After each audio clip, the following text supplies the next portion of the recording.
Okay, we're live. We're live again on our Migrant Women Reality Watch on our Facebook. And today we have as our guest AnaSofiaFernandes, who is the president of the Portuguese Platform for Women's Rights, a very important organization based in Portugal. Obviously, you would know from the name. She's also the vice president of the European Women's Lobby.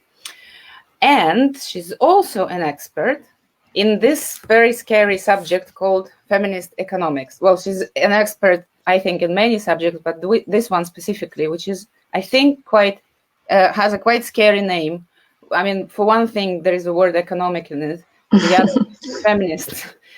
And we have some questions to AnaSofia, and we would like, if you can introduce your work or your organization, but and to start with, what is a feminist economics and why do we need it? Okay, Anna, thank you very much for inviting me. I like very much the European Network of Migrant Women. I think you do an extraordinary work. And the Portuguese Platform for Women's Rights is an umbrella organization of women's human rights and others that work towards equality between women and men in Portugal. Our activities are extremely broad in the sense that we try to influence the public policies in Portugal, and also we do monitoring, and we take initiatives in the sense that we try to make sure women's human rights, women's and girls' human rights, and equality between women and men is effectively implemented according to our constitution, where it is foreseen that the state needs to implement equality between women and men.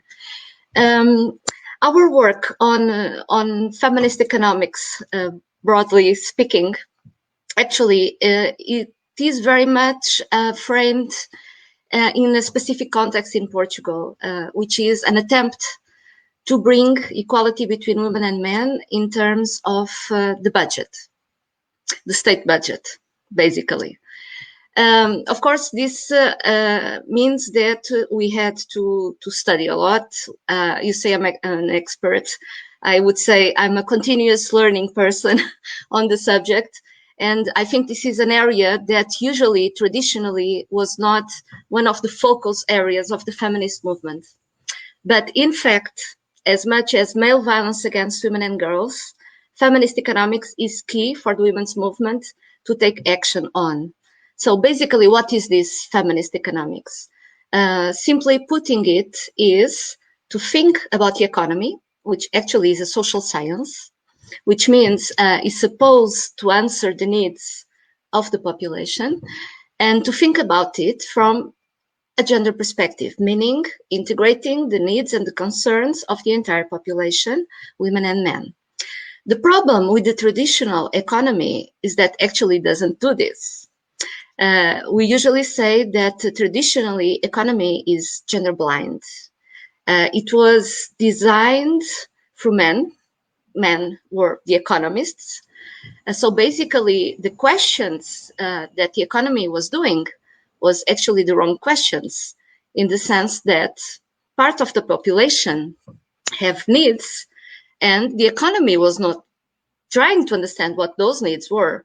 So basically, the answers that it was providing were not accurate for the population and the society needs. So basically, is to bring in the women's perspective. And the key issue around feminist economics is to consider that what traditionally is considered to have economic value is not the entire story. Traditionally, the economic value is provided by societies in what is monetized, in the transitions through money. So this is what has an economic value. But the truth is that in our societies, everywhere, there is work that is not valued, monetized usually, and that work still is very much done by women and girls because of gender stereotypes, because of the way the society is organized. And we all know that most of the work at home, the care work, taking care of the children, taking care of the elders, taking care of everyone in general, is basically something that is taught to girls, since they are children, we give dolls to the girls. So basically, we are not telling the girls to play. We are telling them this is something that you need to learn, to take care. And this is not traditionally what is done with the boys. So the issue of care, which is a key issue when we think about the economy, is what we are trying to bring into the center of the agenda in economic terms. Traditionally, we value the country's richness through the GDP, the gross domestic product. But the truth is that this measure fails to take into consideration all the work that is not monetized. And this means that in practice, women and girls, they are providing resources to the so-called productive economy, and those resources are not either paid or paid according to their value.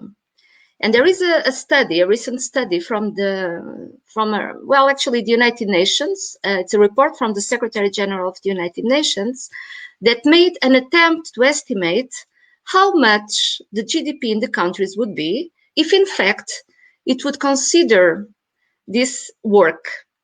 And the estimate is that it would increase between 10% and 30-something% worldwide. So, in fact, the productive economy can only function because the so-called reproductive economy, so all that has to do with caring, exists, but is not equally valued. And the problem comes when we see that those activities are usually badly paid, they mean precarious work, they usually are provided by women in situations of big vulnerabilities, and this is, of course, not a fair society. So bringing in this perspective means to rethink how we value all that exists in society. And right now with the pandemic, actually this became obvious. In a moment where everything had to shut down, we had to go into social distancing and isolation at homes. Basically, what kept the society going is the care work. Is all these women mostly working in the health sector, on average 70% in the EU. All the women that are providing the food, even to be sold for those that are staying at home. All the women that are cleaning. And here in Portugal, we have many situations where they have to take the train at 5 a.m. to be in Lisbon to be able to clean, because now cleaning is key for our survival. So all those functions, all those basic functions that keep society going are those of the care work. And the current macroeconomic model, in fact, has been blind to all this. But now is a moment to say we have to rethink all that we are doing, because it's too much obvious right now that we cannot continue this way. The lessons learned from the last crisis, if we think about the EU after 2008, meant that the answer economically was actually completely gender blind, in the sense that what was done was to implement the austerity measures. What does this mean in practice? This in practice means that countries had to cut investments in public services, and those services that are now mostly the needed. So in order to comply with the metrics, which is called the deficit and the debt of the countries, those countries were obliged to cut the investment. What we say it's investment. We as feminists say it's investment. But in fact, they had to cut because it was considered a cost. So part of the feminist thinking is to say, listen, we need to rethink what is an investment and what is a cost. And certainly, it is an investment when money is put to those services that serve us all, from the health system to the educational system. Those are key for our survival and for the well-being, actually. And when we think, for instance, and now there is all this discussion about demographics in the EU, and it's true that the society is aging. But this is also a consequence of the policies that were implemented in the past, because actually it's quite impossible for young couples, for instance, to think about buying a place to live, create a family when salaries are low, are precarious, and it's normal that people don't have children. And women are smart and women make choices. So even in this broad context, it makes sense to think from a feminist perspective economically, because if we invest in all those key activities that should be socialized, should be common to all of us, and not privatized, probably we'll have more affordable conditions for women, for men, for families to be able to use them. Think, for instance, now also of the nursing homes. In the countries that privatized nursing homes for older people, what we see right now is catastrophic. Those were the last ones. Society. What are the countries? Sorry, if we are specific. Well, I can give you the example of Portugal, where it's not privatized. It is a partnership with the social sector in Portugal and the state. But this, for instance, doesn't cover the entire population. Still, there are private nursing homes. Those are extremely expensive. So a society that invests in those infrastructures that are needed through the life cycle, so meaning to children, to elderly people, to people with disabilities, etc., they are extremely important for women and men equally to be able to be workers and to be carers. So a society that doesn't construct an infrastructure, and those are infrastructures, those are social infrastructures, which is what feminist economy also calls for. Keep in mind that social infrastructure, so all those that are possible to use to care through the life cycle should be considered investments. We cannot keep having an economy where what is considered as an investment is the so-called physical infrastructure, which is the tradition of the economy. Right now in the EU, to answer the crisis, a stimulus package is supposed to be presented at some point. There is a risk here. If we don't bring in the feminist thinking, the feminist economics thinking, we might have a package of stimulus that is centered in the traditional physical infrastructure. And as we know, physical infrastructure, so building bridges, building everything of this nature, it's a work that is usually done by men. So if we have a package centered on physical infrastructure, this means basically we are creating work for men. But if we say that we need to have social infrastructure as well, those areas where women mostly work, the care areas, this means we'll be creating work as well for women.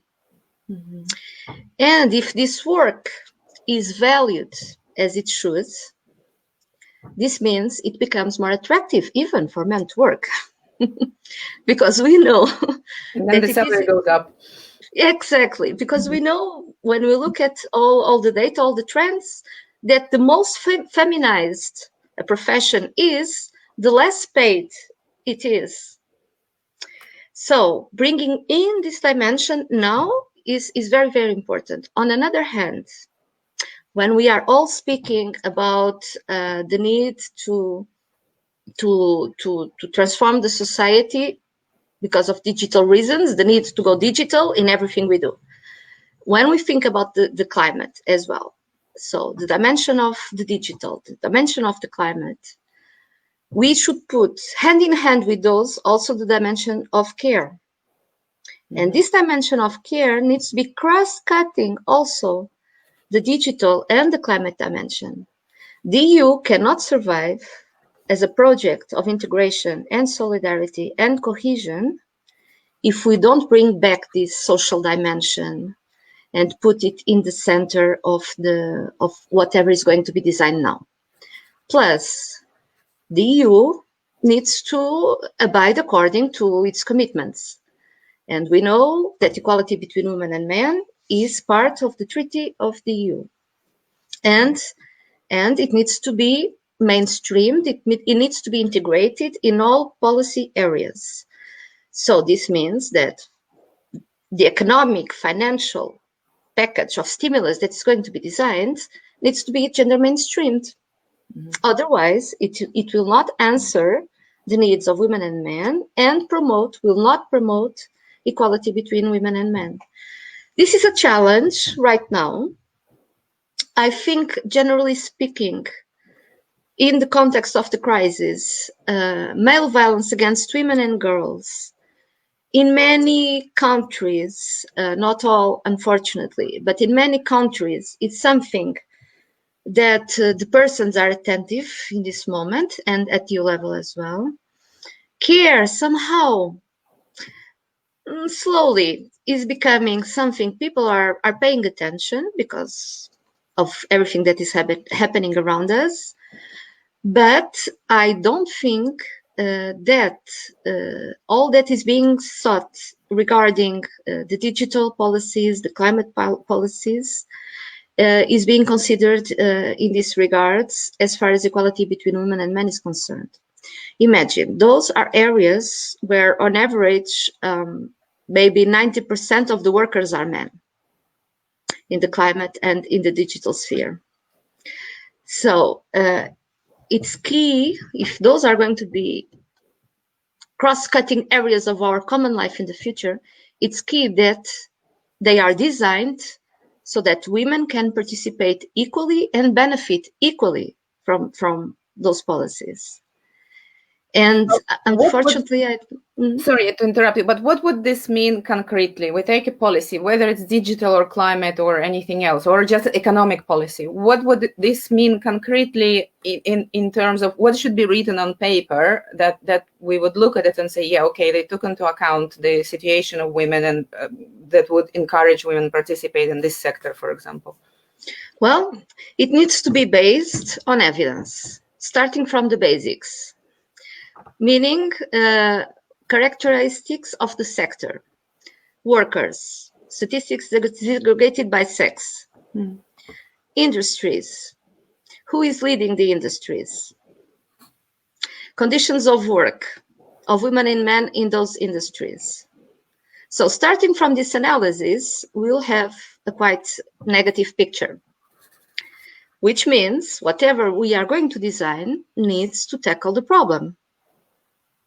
If it doesn't, the probability is that we'll simply reinforce it. So this is what is important to be done. And this means doing a gender analysis, a gender impact assessment before adopting the policies. This needs that this gender impact assessment needs to be done by experts, women's and girls' human rights experts, and experts on equality between women and men, to be able to bring in the gender lens on the problem, and to be able to propose the changes in the policy that are needed in order to answer the needs of women and men. This means as well that specific budget needs to exist to do this work. Unfortunately, I would say that even the area of gender experts is not valued as it should. Unfortunately, I would say nowadays, many persons think that because of reading a few things, they already have the full analysis and are able to do a proper analysis. And I would say this is dangerous This is dangerous because if it's not done properly, it will give the impression that it's being done, but in fact is not transformational, and it is reinforcing the status quo. Mm-hmm. And when you say transformational, I know it's an important word also, and for CEDAW from a global perspective. So in terms of feminist economics, so this would be the potential to transform the social structures, right? This would be the potential to transform our entire societies. Because if we see that it's possible, because it's happening now with the crisis, it's possible not to use the debt and the deficit as criteria to constrain the member states of the EU in terms of investment, what in past was considered a cost. So nowadays, all those rules that were in place are loose. Now it's possible to bring state aid. Mm-hmm. Now it's possible to go over the rules of the Growth and Stability Pact in the EU. And why is now possible and in the past was not? Why was not possible in the answer to the crisis of 2008? Unfortunately, the crisis of 2008 affected only a number of countries in the EU. Mm-hmm. This current crisis is going to affect all the EU countries. Of course, some more than others, but it's going to affect them all. And big economies, for instance, like the German, if they are not capable of export, like they usually do, to countries like Greece or Spain or Portugal, their economy will suffer. So what you see right now was that the golden rules of the traditional governance, economic governance in the EU, all those stop, don't do this, you cannot do this, which is going above a certain percentage of the debt and the deficit, those are not in place now. Mm-hmm. And those are not in place now because we have this exceptional crisis moment. So if they are not in place now, it's up to us to rethink the entire model from now on, because we know for sure that the answers from the past did not solve the problem. On the contrary. And how much in this European Union, how much leverage or space or how these subsidiarity principles come into play here, that how much European Union can, if not dictate, then recommend to the states in such measures? Well, the EU has the euro, and there are countries in the Eurozone. And the problem now is if the Eurozone collapses, this would be a problem for the entire EU. This means what? The countries have an interest in finding answers. This is true. They have an interest. But Eurozone is only a number of countries in the EU. It's not all the EU countries. On another hand, I would say in this crisis, comparing the work of the Council and the finance ministers and the Eurozone group, Eurogroup, comparing the work of the Commission, I would say the Commission was more proactive since the beginning. The member states took a lot longer to try to come up with some agreement. And still, the specificities of this agreement is not clear. Mm-hmm. But for all of them, now there is one thing that is clear. The budget of the European Union, which is named the Multi-Financial Framework for 7 years, which was a huge discussion and going nowhere. Suddenly there is an agreement that it needs to go above 1% of the GDP. 1%, 1.3%, the discussions are around this. This means for instance, if it is 1%, is 1% of the GDP of Germany, of Portugal, and all the other countries. So depending on how rich a country is, 1% is higher than for other countries, of course. but all the countries contribute, and according to their dimension, economic dimension, so the GDP reference, all the countries contribute. So now it's clear that the budget needs to be higher. From our perspective as feminists, and from an economic perspective, feminist economics perspective, the issue here is, again, if we are going to manage to have gender budgeting integrated in the budget. And this is not clear at the moment. In the last years, because of the consequences of the last crisis, even traditional macroeconomic institutions like the International Monetary Fund or the OECD, even those started calling the attention on gender budgeting and the need to be implemented.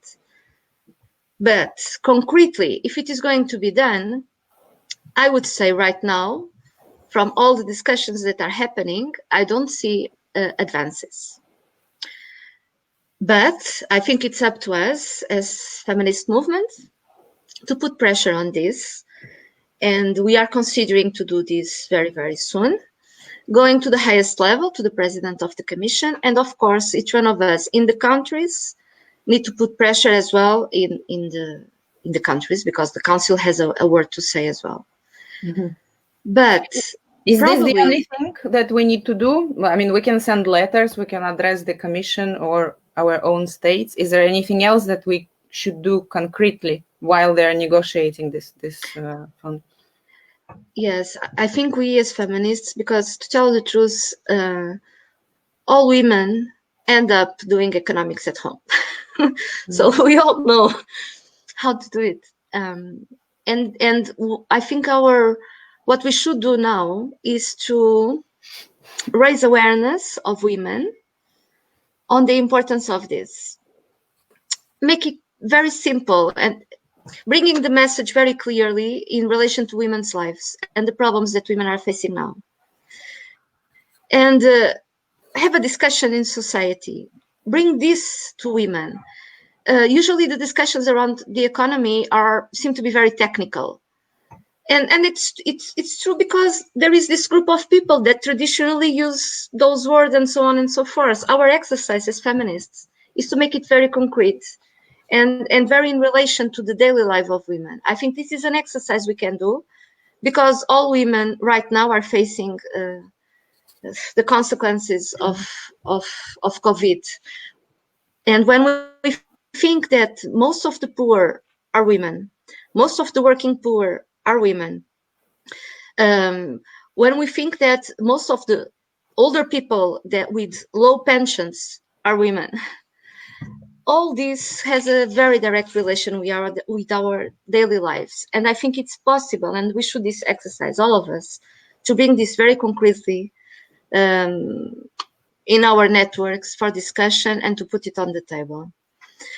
I also think that women's movement has a role here to play, to try to influence the traditional economics scholars or universities, because universities tend to reproduce the traditional economic thinking.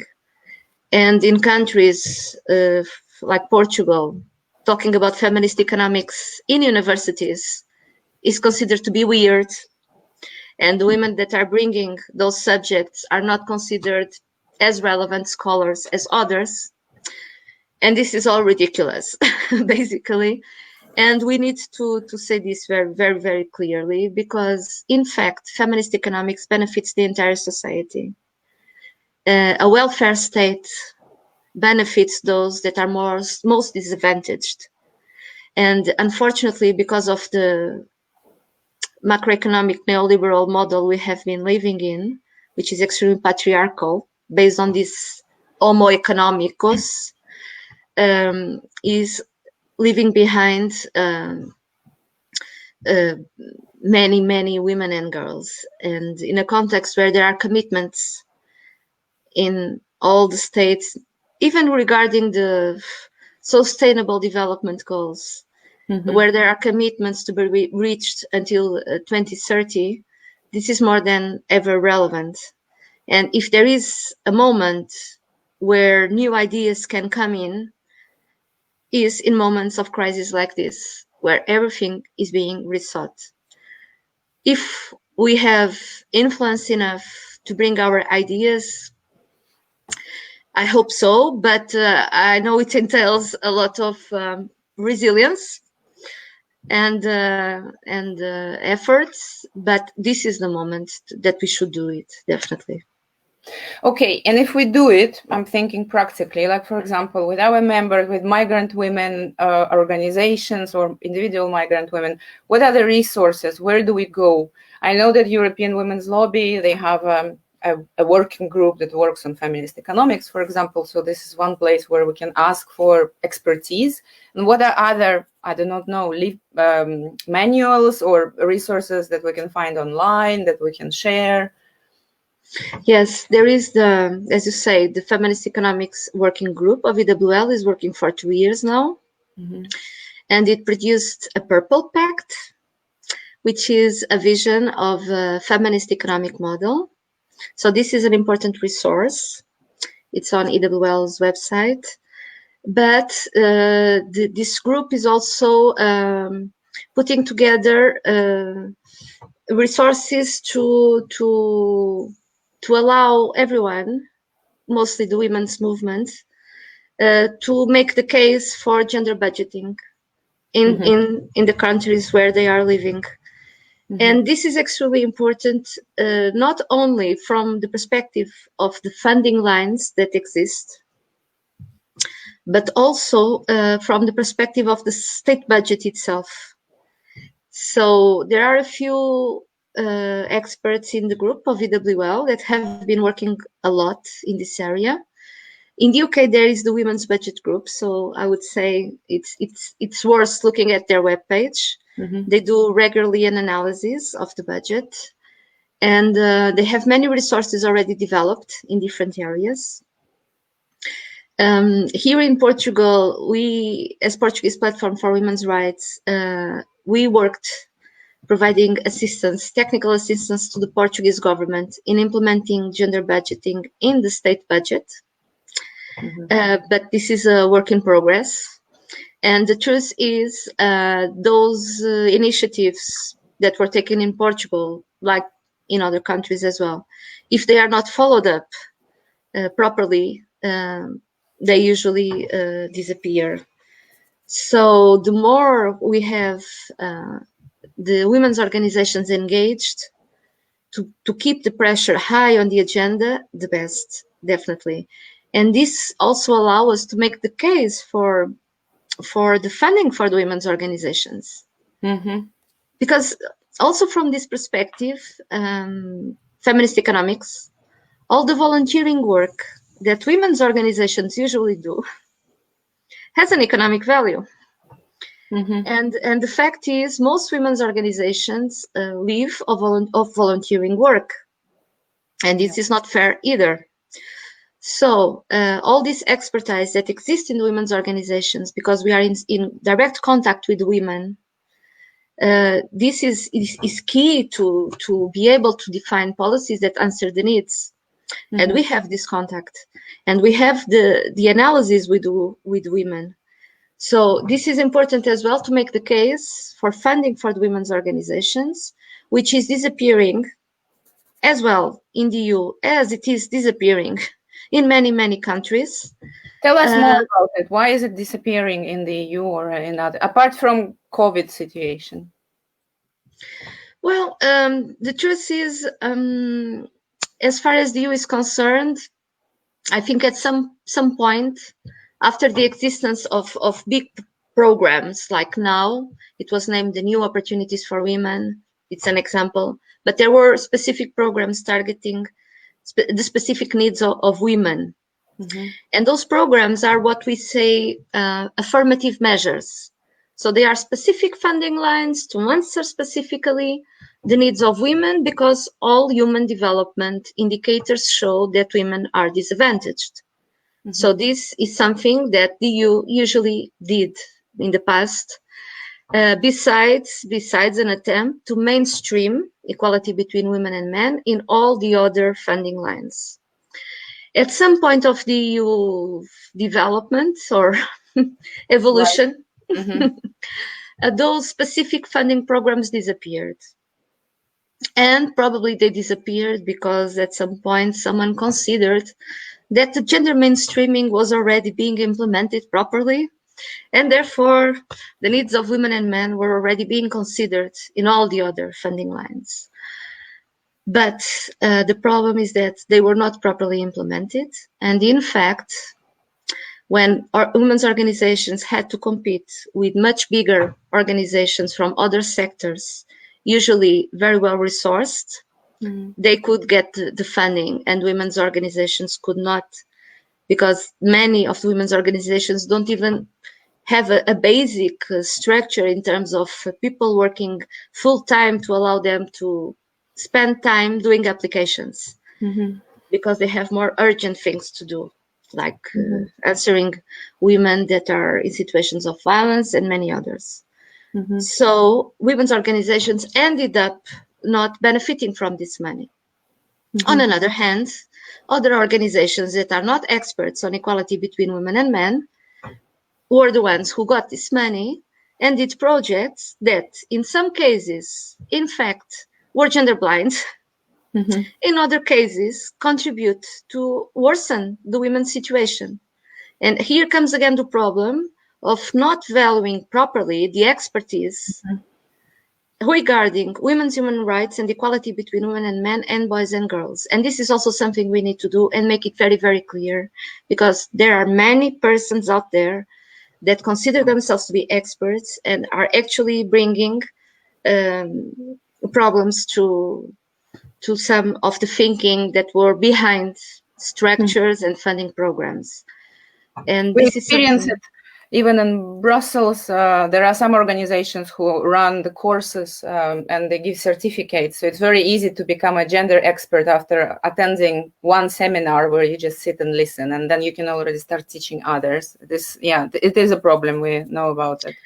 And if I may say, it's a problem, as you mentioned there, but think, for instance, in terms of architecture of gender equality in the EU, even the agency that was put in place to assist member states and the Commission to work in this area, the European Institute for Gender Equality, even there, the grades of the persons working there, those that work, the gender experts, the value of the salaries comparing with other agencies doesn't show a good picture.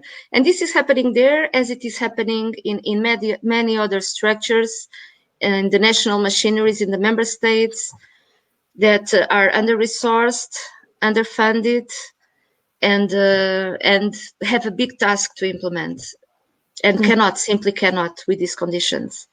And with us, the women's movement is the same. So basically, there is a huge need to be able to structurally change the status quo.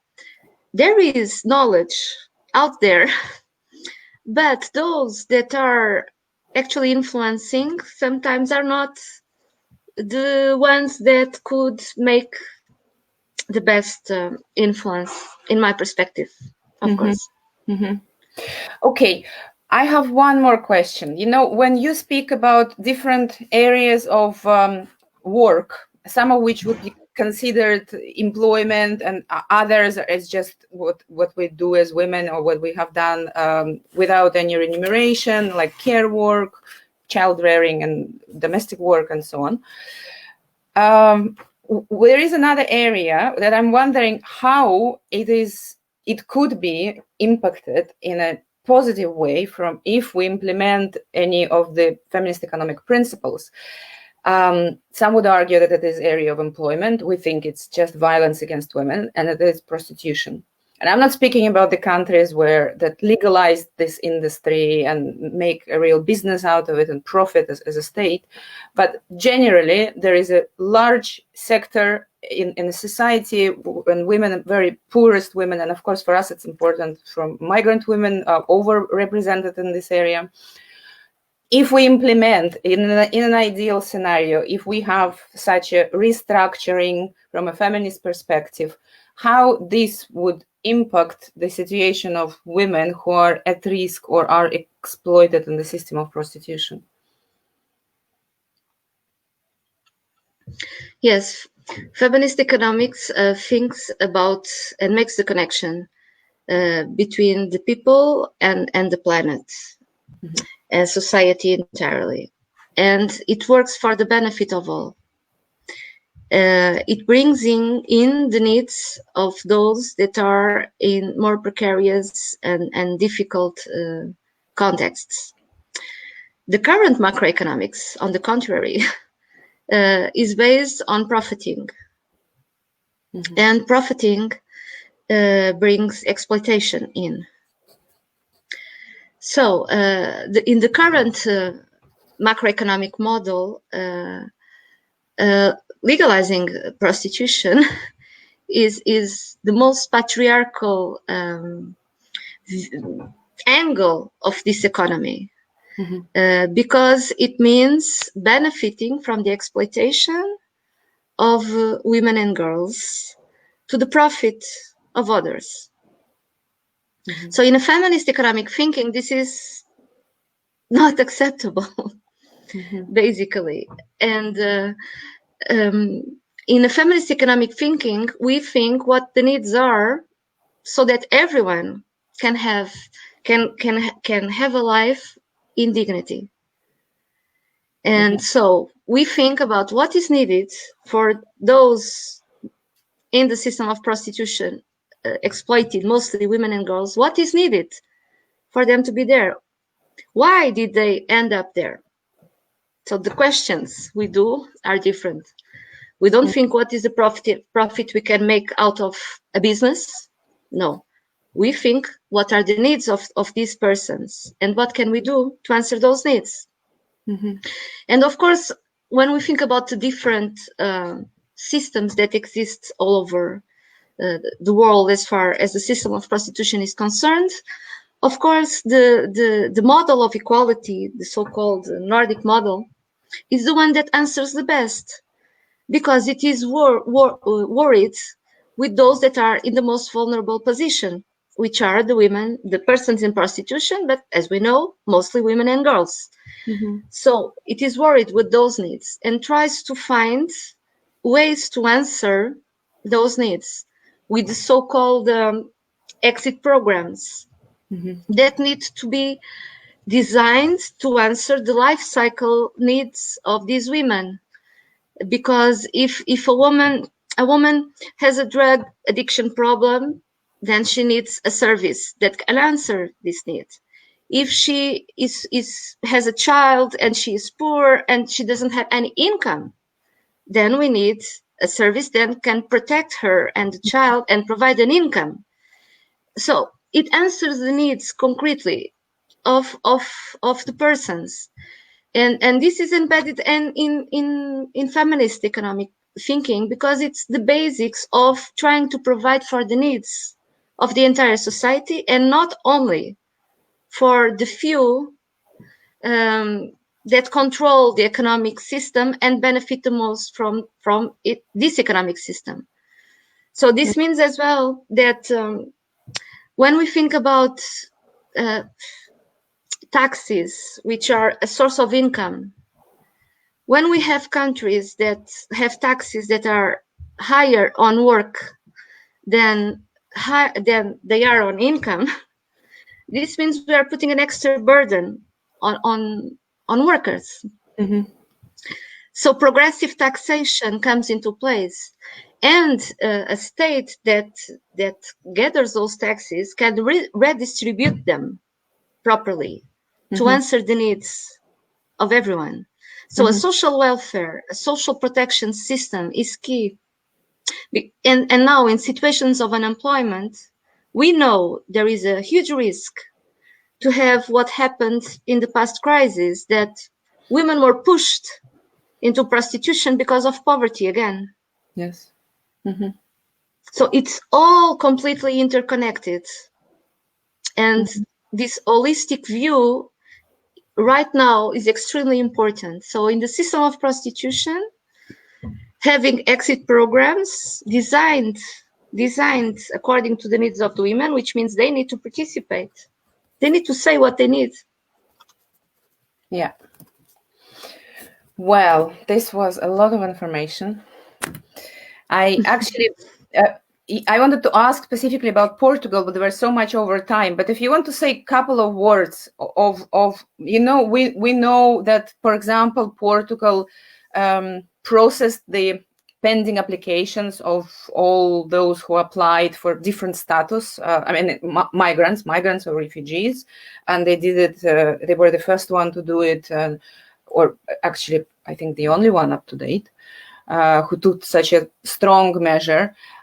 Is there anything else that you think is important for anyone to know, that how Portugal reacted to this crisis in terms of whether it's migration or women's rights, or any good example that comes from your country? Actually, there is now a discussion which I think is interesting and important, and possibly it will become a measure. It's an attempt. Many persons were working in the informal economy. Mm-hmm. So without rights, without contracts, without discounts. So now in the context we are, they don't have any social protection. Mm-hmm. So this is a problem. So there is now this discussion in Portugal to bring in these persons to the social protection, meaning to be able to provide them support in this crisis moment, mm-hmm. with a commitment for them to stay inside the system for 2 years. Mm-hmm. So this is very, very interesting, because this is an attempt to answer immediate needs of people, because, in Portugal, middle-class people are now in situations, for instance, terrible, where they go to banks of food. So there is starvation starting. Mm-hmm. Mm-hmm. And this is a measure that allows to have somehow some measures of social protection in this immediate moment. And at the same time, it can contribute to stop the informal economy, which is not informal economy. It is the one that is doing with no one paying attention. Mm-hmm. And all the exploitations usually take place. Mm-hmm. And it deprives as well the state of more capacity to provide for its social protection functions. And this is very important, because unemployment is growing and it's going to increase, poverty as well. Mm-hmm. And we know that the most vulnerable will end up in a even more difficult situation if we don't think out of the box. And actually, this is an interesting measure that I think, because many women are in the informal economy, yes, so-called, that can benefit women as well. Although the government didn't present it in this way, but doing a gender analysis, I think this is positive also from this point of view. Okay. Well, we will look forward to more news and see how we can. Well, I'm not speaking about myself. I'm not in the government, but maybe we can learn something from some recommendations. We will also look from the perspective of migrant women, because they're always intersection with their legal status as well, that we need to account for. But it's been almost an hour. Thank you so much, AnaSofia, for finding time to share with us all your knowledge. And I hope we will be able to speak to you again soon. Thank you. And take care. Yeah? Yeah, you too. Okay.